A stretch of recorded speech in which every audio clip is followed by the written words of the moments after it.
All right, welcome to the JBJ Management Podcast. Let's talk about it. And today, my name is Willis Johnson. I'm your host, and our guest today is Toni Brinker. Just everybody knows Toni Brinker. Thank you for being here today. Oh, gosh, Willis, it's my pleasure to be here. Actually, this is the first in a series that we plan to do based on, I think, your passion. But I want to back up a little bit because let's just talk about Toni Brinker first. What makes Toni Brinker tick? I know we want to get to one community.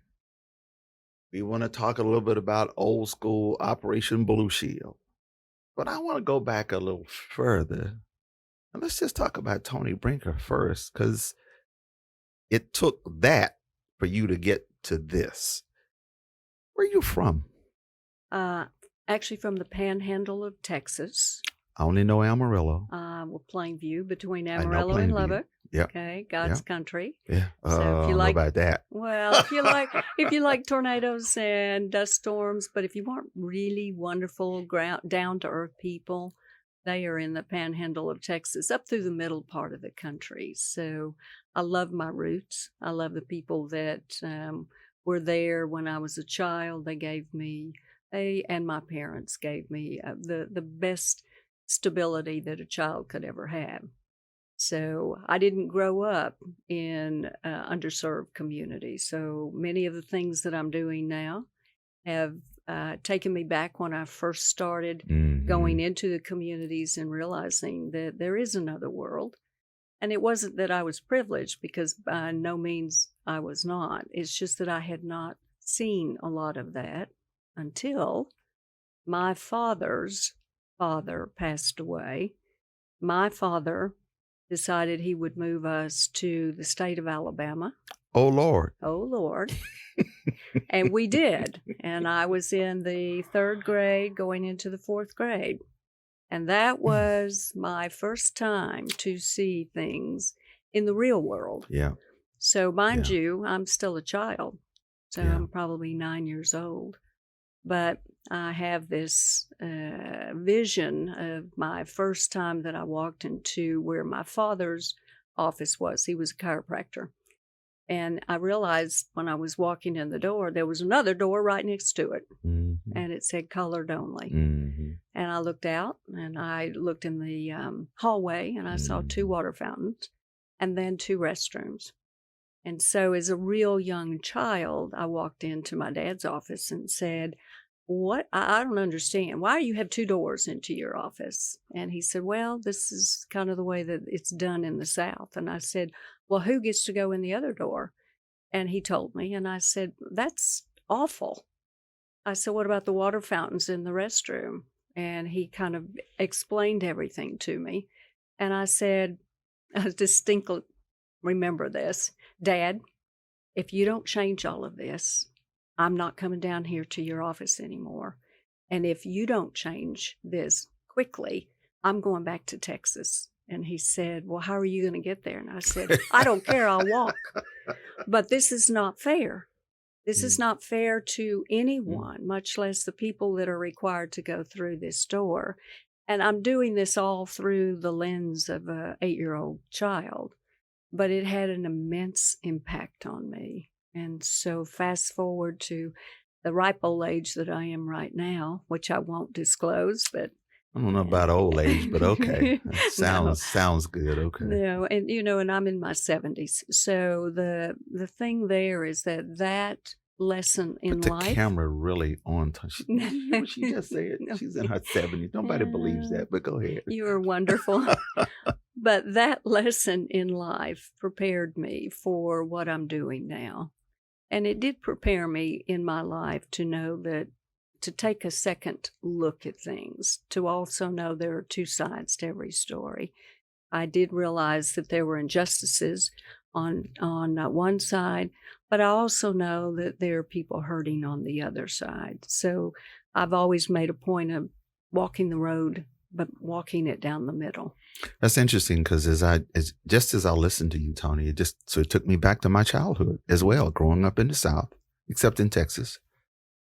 And I remember my parents, my mom and dad. So believe it or not, Black kids do have mom and dad. I know the perception is, oh, you only have a mom or a big mama. No, my parents, when we would go to the doctor, Dr. Bloom, I remember this. This is in Gladewater, Texas. We went in.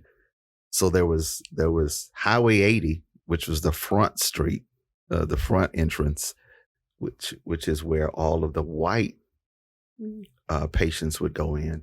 On the side, which is on Eleanor Street, is where and I didn't know that that's what that was about until I was about 7 or 8 years old.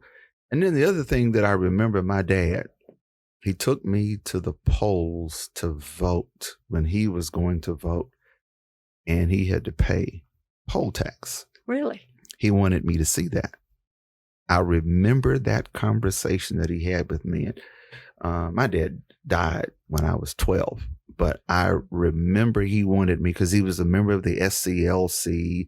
And so it's a lot of what I think today because of that era and that time that you and I grew up in. And when I hear Alabama in the 60s, immediately George Wallace comes to mind. Oh, no question about it. George Wallace, Ku Klux Klan. I, as a child, left my dad's office one time because he did retrofit the office. And he had also told the landlord, if you don't take out one of the water fountains and take out one of the restrooms and make it a storage room, I'm going to pull my practice out. So fortunately, the owners did make the changes. I remember one time walking to the downtown area. Now, mind you, this is a town of about 13,000. So it's not large. Yeah, Gladewater was 7,000, okay. So I get it. Oh, we lived in big city. Right, that's a big town for us. Big town. But I remember walking down. I was going to go and get my mother a little gift at the drugstore, which unfortunately was the same bottle of perfume I used to buy every single time. And every single time she'd take it back. And as a child, I didn't get it, that she didn't like it. But I kept going back and buying it for her. But one day I went to the downtown square area and it was full of people that were all dressed in white. And there was all this commotion going on. And I didn't understand what it was. So I thought, just being the kid that I am, there's somebody up on a stage. He's got a megaphone. He's got a funny looking hat on. And I'm going to get as close to him to hear what he's saying. Well, I didn't realize I was right in the middle of a Klan meeting. And I walked up to the stage and listened to this guy. To my horror and surprise, it was one of my dad's friends. And I ran back to his chiropractic office and said, Dad, you got to listen to me. Mr. So-and-so is dressed in white, and they're saying all this stuff, which I don't understand any of it. But Dad, You need to not let that man ever come back to our house again.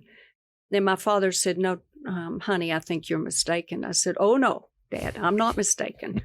And so it was another one of those. Dad, if you don't do what I ask you to do, I'm going back to Texas again on foot. So I never saw the man in our house again. So my father, God bless his soul, understood that he had a child, the oldest child, that was saying, what I'm seeing through the lens of a young child is not right. And so then get back to Texas in, I don't know, the last 30 years. Mm-hmm. Well, no, I'll come back to that. Toni and I had lunch at Maggiano's at North Park, I don't know, maybe a year or so ago. And of course, being the gentleman that I am, I said, okay, give me the bill. And she said, well, no, you can't pay here. You can't. What do you mean I can't pay? Long story short, it's Toni's restaurant because of Brinker International and all that, and Maggiano's and Chili's. And so how did you come from such humble beginnings, and now you were operating for years in this corporate world? What were your thoughts? Because I want to get to where we are with one community, but it takes some experiences before you can get there. How did you operate in this corporate world? Well, in essence, that really came because of my late husband, Norm Sure. Brinker. Right. So when Norm and I married, was late in his life, and it was actually after he had been injured.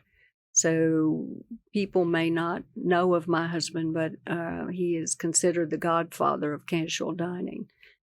And there are buildings in the southern sector that have his name on it Yep. because he was not interested in giving money away for causes that did not help people. And a good friend of mine, Mrs. Pemberton, said to me when she and I were first introduced, she said, Edna Pemberton. yes, she said, we know your late husband. He was always down here at the soup kitchens. He was always helping.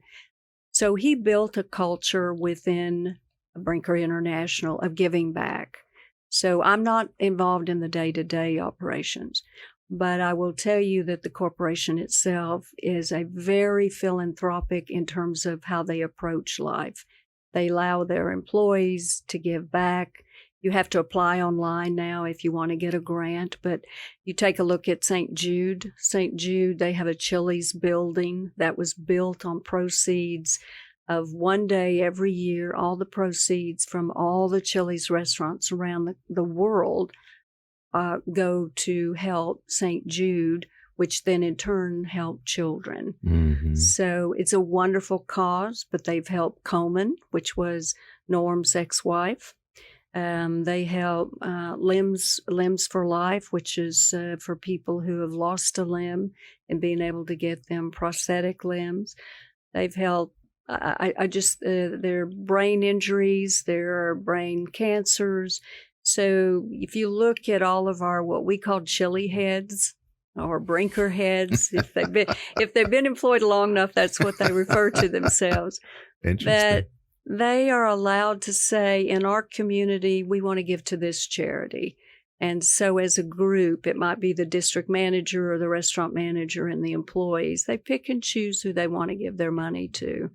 And it's great because it allows for people who live in the community to know those who are doing good work and to place that money in good hands so it doesn't get flittered away on causes that really and truly do not support the community to make it better.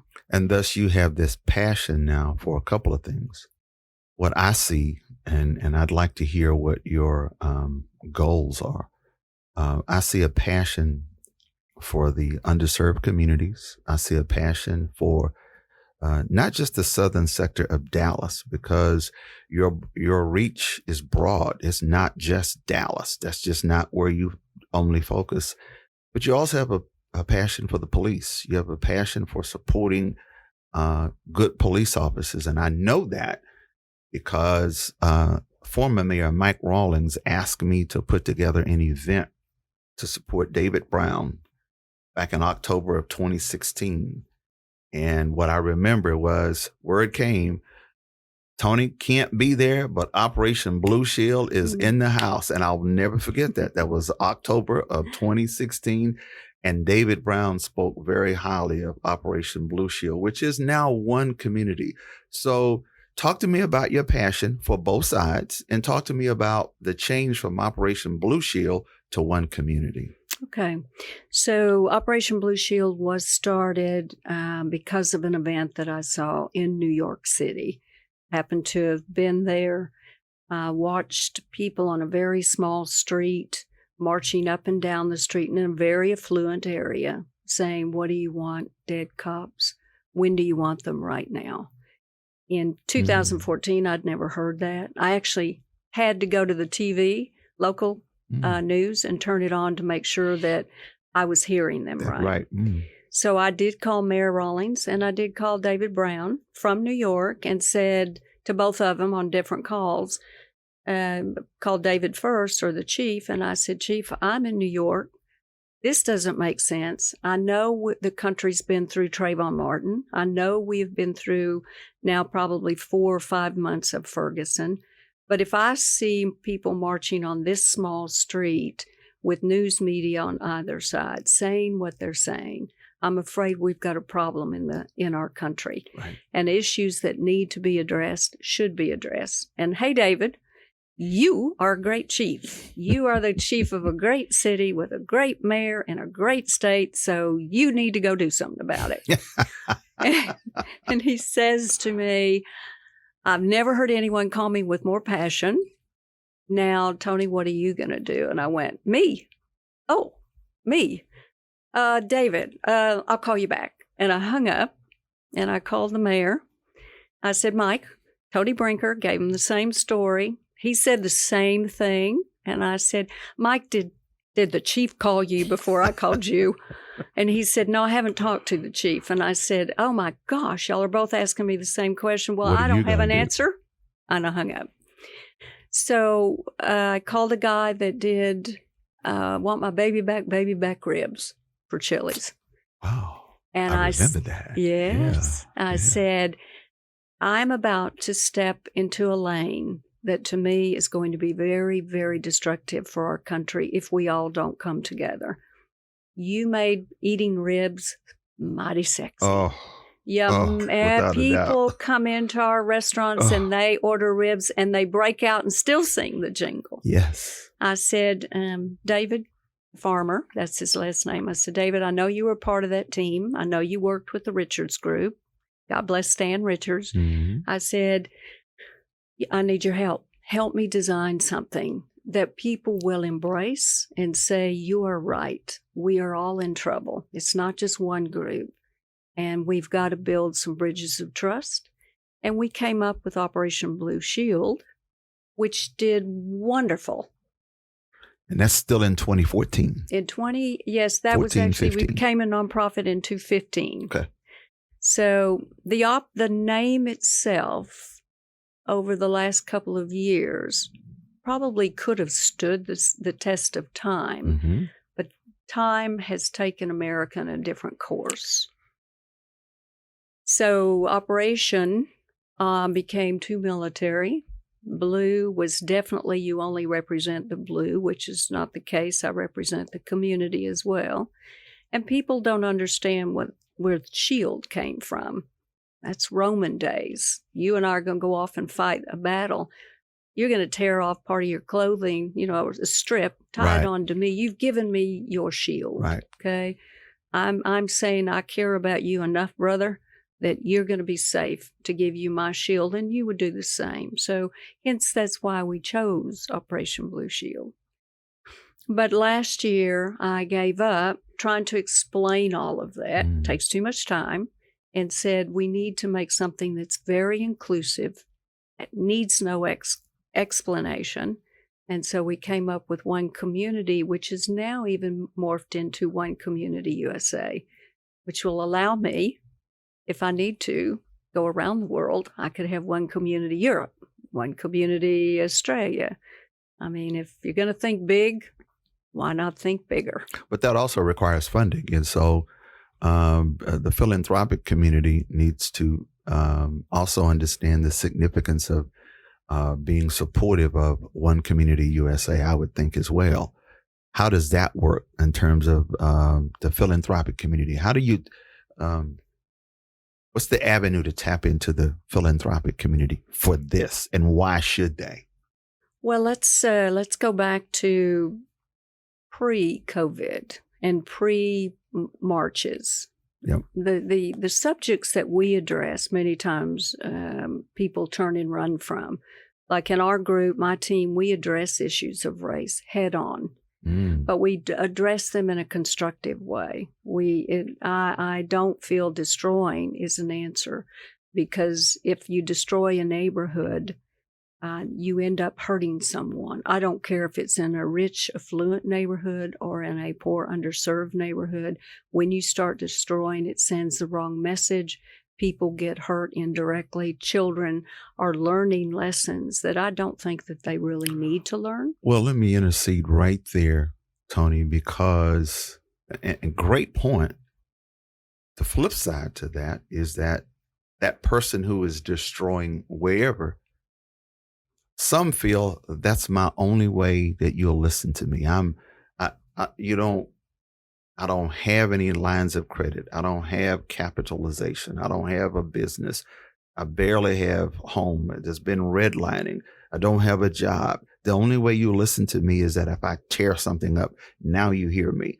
So how do you address that person's mentality? Well, let me think about this answer. Are there injustices? Yes. Right. Okay. It's how we deal with them. You and I cannot solve everything overnight. I gave an interview not long ago and they asked me about what was going on in the street. And I said, look, what we're seeing is the good, the bad, and even the ugly of mankind. But that doesn't necessarily mean that we cannot come together. Mm-hmm. Those people who do have the injustices of redlining and all, they do have an absolute reason to be upset. But I also think it's up to people like you and me and many of your audience to reach in and say, hey, we are going to rebuild a bridge of trust. We will change.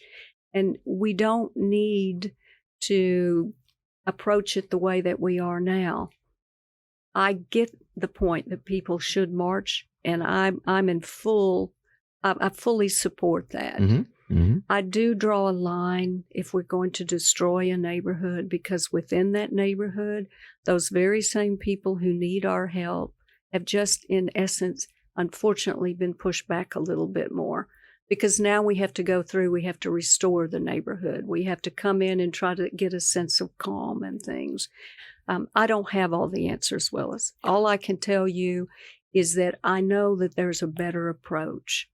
I know there are enough good people in this world who say, I will acknowledge I'll acknowledge the message that you're trying to send.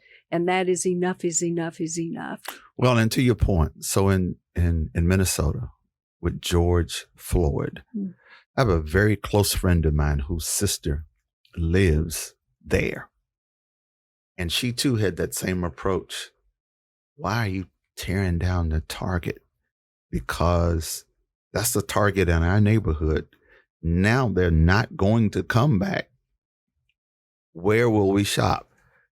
Well, her answer to that was almost like your conversation with David Brown and Mike Rawlins. She's now running for state representative. Mm-hmm. Her answer was, what are you going to do? Well, I don't know if she's going to win, but she's running, and she's running because she saw the Target destroyed in her neighborhood. She too believes that there is another way to bring these communities together. So there are people who have those thoughts. The question is, how do we get this happy median? I'm appreciative of a guy like Brian Carter. I've watched him with Jeff Warren, two pastors on both sides of Dallas, but they come together as one. That appears to be the direction that Toni Brinker is taking one community. You must have listened to our very first Power of One series. I did not. You didn't? I did okay. not. Those were the exact two preachers that were there. We had it at Paul Quinn College. And so that's where I did the kickoff on Operation Blue Shield, now one community. That's also where we did the pre-kickoff and the kickoff. And then in our first Power of One, what we did is I had both of them up on stage. I had, oh my goodness, I've gone blank, but my lovely friend from Channel 8, and she narrated the questions. We talked about race. In fact, we did the church swap. We also did the church swap for the kids. Mm-hmm. And I was actually at one of those where we would take some of the church buses and stand them up to Warren's church and vice versa. And I was in South Dallas when one of the children got off of a bus. And this was it was a shock to me to hear this, but it also let me know we have a long road ahead of us and we all need to work together. That young kid went to Warren's church, had a fabulous time, came back, got off the bus, said to his mother, "Mommy, they believe in God up there." So it let me know that he didn't believe that anyone who lived on that side of town, it was a surprise maybe that they believed in God as much as he did and his family did. So it just shows everyone that there's misconceptions, but through the goodness of people who are saying we're going to be willing to stand up, but we're going to face this head on, but we're going to do it right. Sometimes it's just cultural differences. It's just different backgrounds. But I find it interesting that we can all come together on Friday night for a high school football game, be on the same side, and all yell, and that's what we want to do. Or we can all yell for the Dallas Cowboys. Or so sports appears to be a common ground for bringing us together. How do we get, Tony, again, you're going down that road. How do we get that sports complex into the streets? Because right now the streets are in disarray all over, whether it's Chicago or New York or Miami or Dallas or Kansas City. And you have several programs like the barbershop program. Let's talk about some of the solutions that one community has. So let me tell your audience, we have 12 programs. They're what I call community engagement and community intervention programs.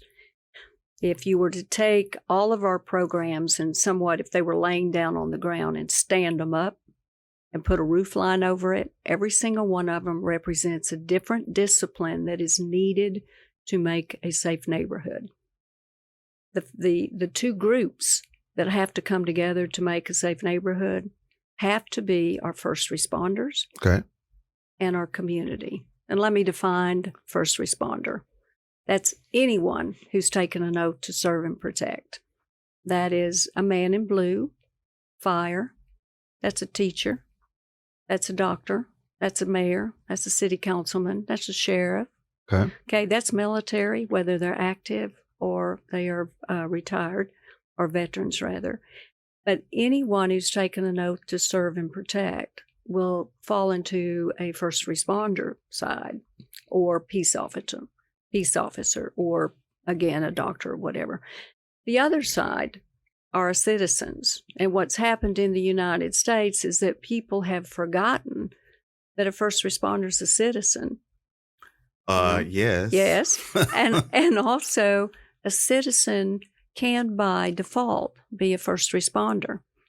There was a young kid in Parkland High School. Again, this isn't for your audience, I do not know of one school across the United States that's African American that was shot up by a student. They're all white and they're affluent.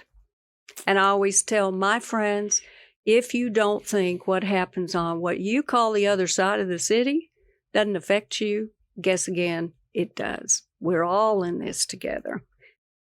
Getting back to that young student, he saved about 6 or 7 of the peers in his classroom. Wow. He died. He was not only a citizen, a young child, but he became a first responder. So somewhere along the line, we flip-flop back and forth between those two colors that we use in our logo, which is a ribbon. The middle of it is yellow, and on the opposite side, it's blue. That represents first responders. The middle, again, citizens.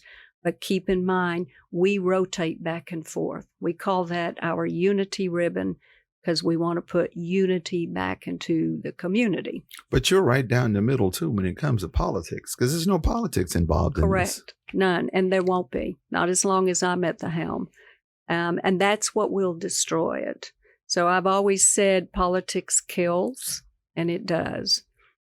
When I've done TV interviews, I've always gone to the guy behind the camera and said, look, thank you so much for what you're doing, whether I'm at an event in an underserved community, whether I'm at an event that's in a more affluent community, or whether I'm at an event that's only a first responder. Thank you for coming out here and doing this, because what we're going to talk about is the need for a safe neighborhood. And what is the most important thing to you and your family? And every person from here to the West Coast and the East Coast has said, I just want to feel safe. Okay. So, Toni, I want to go back to your conversations with your dad in Alabama, because it reminds me of a friend of yours, Dr. Bobby Lyle, of which the School of Engineering at SMU is named after. And I know I'm going to get this story wrong a little bit, but this is a story that Dr. Bobby Lyle told when he was receiving some award, I think from the National Jewish Community. He said when he was a kid in Shreveport, 12 or 13 years old, there was a banquet, and he was in the banquet, but his best friend was a guy named Leroy, African American. Well, when they went out to the banquet hall, only Bobby went and Leroy stayed in the back. And Bobby said, well, where's Leroy? Mm-hmm. You know, when he goes back, Leroy, how come you can't come out here? He said, well, it's not right, but they won't let me come out. And so he went home, talked to his mom, and he said, Mom, my best friend, he had to eat in the warehouse and could not eat in the banquet room. And she says, well, Bobby, it's not fair, but that's the way it is. So he remembered that. Well, 3 months later, there's a car accident. 2 cars, a van and a car. There are 5 people injured. 4 of the 5 are white. 1 is African American. There were 4 ambulances that came, and they only picked up the white who were injured and left the African American there, who eventually died. Bobby went home to his mother and said again, Mom, how could that happen? She says, Bobby, it's not fair, but that's the way it is. And it formed his opinion today about being fair and equitable. And to his credit, Bobby Lyle sponsored the first graduate student at SMU that was African American. And that happened maybe in 1969 or 1970. So it's those formative years when your mindset is changed. So when you're working with one community and working with 8 and 9-year-olds, do you think about when you were in Alabama talking to your dad, how do you affect that 8 and 9-year-old on both sides of the Trinity today? Well, That's a long question. No. Well, here a couple of comments on that. So you're talking about Bobby Lyle, who I just think is just Phenomenal. a stellar man. Yes. You think about the situation that he experienced, and I've had flashes as you were talking of the young African-American boy that died in Seattle or Portland, Seattle just recently. Yes. Okay. The people that were going in to try and save his lives were first responders. The people that would not let him in were the people who were occupying, and he died. Totally unfair. Totally unfair. So we go from Bobby Lyle's youth to what we have now. That's what I'm referring to. Okay. I know first responders all across this United States who would take a bullet. They would have taken a bullet for that young man to try and get him out of there, to get him some help. So we fast forward through all of the injustices on both sides. Right. Okay. Right. Both sides. I've got people that I know in Chicago, because keep in mind on George Floyd's weekend when he died, which was a horrible death, which was a absolute national tragedy. I do not condone it. I don't know any peace officer, law enforcement anywhere in the United States, including all my military friends, who say that what happened was right. None of them do. On that weekend, though, in Chicago, 62 people were killed. Okay? 62 were shot, 23 died. I'm grieving for those 23 that died. Mm-hmm. And now you fast forward, look at the children who've been killed. They don't deserve this world that we're giving them. On the other hand, when I give a speech to young kids who are out and doing some of the wrong things, I tell them, look, you can look at me and say, oh, there's a woman, she's old. You know, look what she did. She gave us this horrible world. I said, you're right. We made a lot of mistakes, but I want to tell you, you're part of the problem too.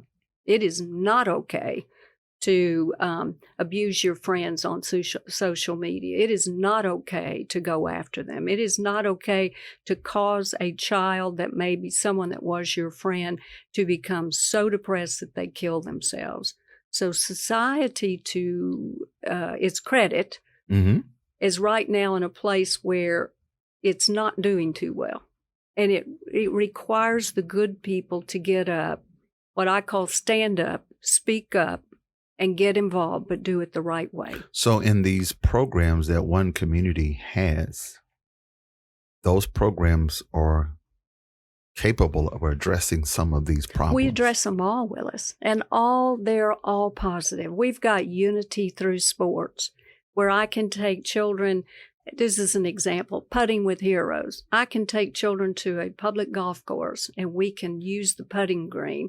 And my first responders come in. We team them up with the kids. We compete. They get ribbons. We all have hot dogs. We all have hamburgers afterwards. The police officers will sit there and talk about, look, if this happens, someone approaches you, be careful. They'll walk through all the things that they're doing. It brings in, whether it's fire, police, EMS, or whatever, right into the lives of those young kids. We did Run with Heroes, and what I had were different jurisdictions, that the SWAT officers came, and they all in SWAT gear, all totally decked out. They ran the race. Right smack dab in the middle of each group, you might find a Boy Scout. You might find a kid. We put blue and yellow capes on them. And when the race was over, those kids got a marker, and they could go up to the officers that they just ran with. And some of them put the kids on their shoulders and ran across the finish line. And they would sign their name. So we call it Run with Heroes. So the kids are heroes. The mom and dad are heroes. The police officers who are out there competing and running, they're heroes. Greg Abbott came and spoke. I must have had 15 police chiefs from different jurisdictions who said, we are all in this together. We need to work all of our differences out, and let's start here. So you send these great messages to these kids. This is a good one. In the race, one of the officers was walking across, and Chick-fil-A had supported us. So you got an officer in SWAT gear walking across the finish line with a young African-American Cub Scout, okay? And a Chick-fil-A cow, okay? Just bobbing his head, okay? And everybody laughs. But here's the conversation. They're walking. The young boy, he's talking to the officer, and he said, my son's a Boy Scout or a Cub Scout. And he said the little boy looked at him, and he went, oh, you have a son. And he said... So you only saw him as this one thing. Exactly. Right. That's my point. Right. And then he said, and then my daughter is also, she's in Girl Scouts. Same thing. Oh, you have a daughter. He said, yeah, I do. And I'm really proud of him. So that child had that moment. And so when he finishes the race, I know he went back to his parents and said, he's a dad. Okay. So all of a sudden, no uniform, he was able to see the man for what he really was. And that was the father. David Brown, I don't know if he's doing it in Chicago because that's a whole different animal, but he had a thing called community policing here. And how does one community, because that's a great name, how does one community address this community policing so that the officer is a human? And I'll just quick story. I remember when I used to work at KKDA radio years ago, we used to have a softball team, and we played the police department. We played them in X-Line Park. Place was packed. But the police officers were actually in softball uniforms, and you saw them in a different light. Now, they beat the hell out of us because they were pretty good. They were pretty good. But when it was all over, like you said, there were hot dogs and, soft drinks, and people you just saw the police in a different manner. How does one community get the police, the fire, the first responders to be human in our community? You do that through our programs. Again, they're community engagement and community intervention. So let's talk about Shop Talk, which is the exact same program that I put in the Latino community. Also, I can talk about our prison reentry. I can talk about our Foundation of Trust program that is sorely needed in many cities around the country. But again, I want your audience to know that when you bring these two sides together, and I'll explain how we do it, the first thing that we're doing is we're creating a sense of safety. Mm-hmm. In an environment of safety, I can sit across the table from you if that's what we're doing, like Foundation of Trust. And if I don't like you, I can actually tell you I don't like you. Mm-hmm. I might have a facilitator, and I can talk about race down to the nth degree and say, well, I don't like what happened 60 years ago. And I usually say, guys, I can't solve 60 years. I can't solve 10. I can't even solve 5 years ago, but I can sure make a difference today. So if we're going to talk race, let's both realize, or you two realize, you're both men, you're both dads, you both want the same thing. You want a safe neighborhood. You want your kids to be able to go to school. You want them to be able to have good health care. I can't put a program together that brings you two together that if all we're going to do is stay stuck in the past. Let's talk about it. Let's find a way to get over a bump. And even if we make 1 inch worth of progress, it's 1 inch more than we had when we first walked in here. But let's all acknowledge one thing. We are now going to work towards a common goal of trusting, unifying, and having change. And that leads to stabilization in a community that's unstable because of all the programs Right. that everybody wants to work on together. Right. Then you can revitalize. So I get mama who says, maybe from an underserved community, I don't want to go 3 bus stops to get my job. I know Sergeant Willie Ford of the Dallas Police Department. I've got his private number. If my husband who's in prison, this is just an example I'm using. Mm-hmm. If I'm scared at night, I can call him. I feel good about that. I'm going to open a beauty shop. Okay? I'm going to open my beauty shop, and I feel really good about it. I may even hire one of my girlfriends to help me. And that mother or those fathers, or hopefully when I've got both of them working together, that puts just that little spark in their life where they say, I've got a shot. I feel safe. And let the rest of the world just stand back and watch me fly. So my mother then becomes now a taxpayer. She becomes a voter. She gets involved. Her tax revenues go over there to Mayor Johnson's office, and he says, oh my, I got more money. Right, Yay. right. Oh, they need a park in her neighborhood. I'm going to have enough money to do that. Oh, and maybe I should be paying our police officers at that, at some point we may need to pay them more, but we're going to put a lot of this money back in this community as well. And that way I can have a baseball with heroes on that park.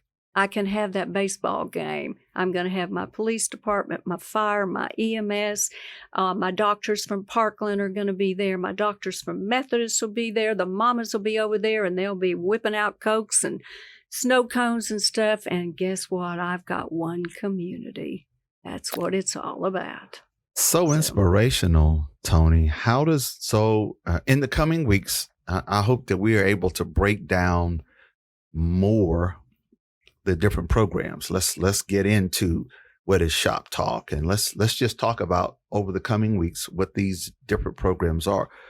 But as we close today, how does one reach one community? How do we get in touch with? Is it you? Is it who is it? And where is it? How do we get to one community? Well, our website is www.CommunityUSA.org. And obviously, if they want to make a big donation, they can do that online. The money we keep over at Communities Foundation of Texas, because I love the organization. Okay.